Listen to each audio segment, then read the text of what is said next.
Ce que nous attendons de la France, c'est de nous laisser mener notre combat, de nous laisser assumer notre combat, de nous laisser mettre fin à cette dictature sans intervenir et sans venir au secours de cette dictature.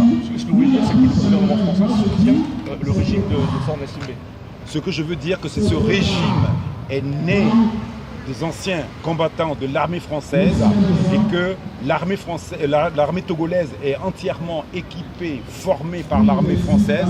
Et aujourd'hui, notre problème n'est pas simplement de demander de l'aide au Togo, c'est de nous-mêmes prendre effectivement nos responsabilités en nous battant pour libérer le Togo de cette dictature. Et après, avec la France, on discutera du système qui est en place, qui est perdu depuis 50 ans, et comment ils feront effectivement pour désarmer cette armée qu'ils ont équipée, qui est une armée tribale, qui aujourd'hui perdure au Togo et qui effectivement massacre la population, commet des crimes et veut se maintenir au pouvoir dans le sang. Alors, est-ce que vous avez été reçu par le ministre des Affaires étrangères, Jean-Yves Le Drian, ou un de ses collaborateurs, et si c'est le cas, qu'est-ce qu'il vous a dit ? À vrai dire, notre démarche est de nous battre tout seuls, nous-mêmes. Mais aujourd'hui, nous sommes venus mettre effectivement une pression sur le ministre des Affaires étrangères, M. Le Drian, pour lui dire d'écouter les Togolais. Et à la date d'aujourd'hui, nous sommes venus déposer une lettre que je vous remettrai pour le ministre et nous lui demandons un rendez-vous pour vendredi. J'espère qu'il nous écoutera, qu'il nous recevra. Et ce qu'on veut lui demander, c'est simplement de laisser les Togolais aller au bout de leur combat. Et notre combat, effectivement, ce qu'on entend, c'est qu'ils sont en train de nous recommander des négociations. Nous avons fait 30 négociations sous l'égide de la France, sous l'égide de l'Union européenne, sous l'égide de l'ONU, sous l'égide de l'Union africaine. Ces 30 négociations en 30 ans n'ont rien donné. Et aujourd'hui, nous ne voulons pas négocier. Aujourd'hui, ce que nous réclamons, c'est la démission pure et simple du dictateur. Et après, on s'asseyera pour définir comment nous allons redresser le pays. On parle actuellement de la tenue d'un référendum. Vous êtes contre la tenue de ce référendum, un changement constitutionnel? Nous avons déjà fait un référendum. Nous avons fait un référendum en 1992. Et ce référendum, qui a été voté par 97,8% des Togolais, est un plébiscite complet pour la constitution togolaise. Et cette constitution, nous demandons son rétablissement. Nous n'allons pas perdre de temps à faire à nouveau un référendum.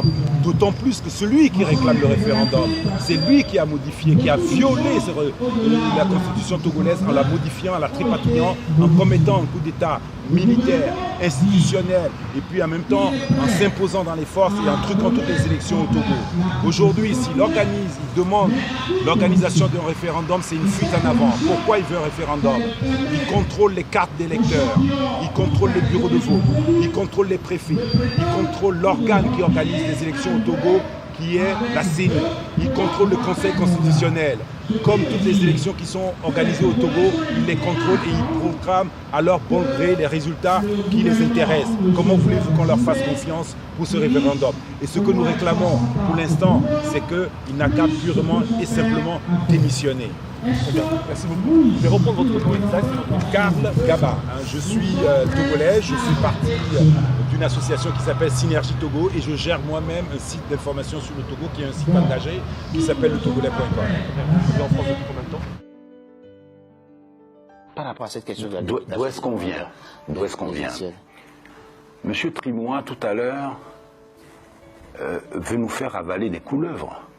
Les terroristes au Togo, c'est le régime Gnassingbé qui terrorise le peuple togolais. Ne nous trompons pas, ne nous trompons pas. Il parle de romantisme, non. Nous, il y a des réalités. Souvenez-vous quand Faure Gnassingbé est arrivé au pouvoir, 1000 morts, rapport de l'ONU.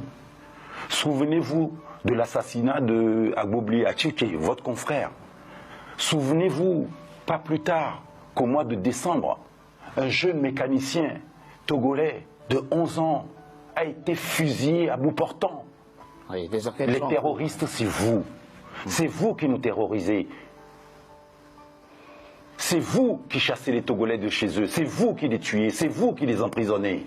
Donc ne nous faites pas croire que le PNP ou la C14 ou les Togolais qui manifestent sont des terroristes potentiels. Nous n'allons pas tomber dans ce piège. Réglez ce problème avec la France qui vous instrumentalise, qui vous équipe, qui est votre maître, qui est votre donneur d'ordre. Et ce combat, on le mène depuis la nuit des temps. qui on veut libérer notre pays, effectivement, de ce colonialisme-là, du colonialisme endogène que vous êtes en train d'installer au Togo. C'est vous qui êtes des terroristes. Pour revenir à la question. Donc ce n'est pas du romantisme, c'est de la réalité. Dans les prisons du Togo aujourd'hui, sont en train de croupir des Togolais qui sont accusés à tort de marchés que vous avez brûlés à Kara, que vous avez brûlés à Lomé. Ayez un peu de mémoire, ayez un peu de décence. Alors, Kalgaba, on a bien vu les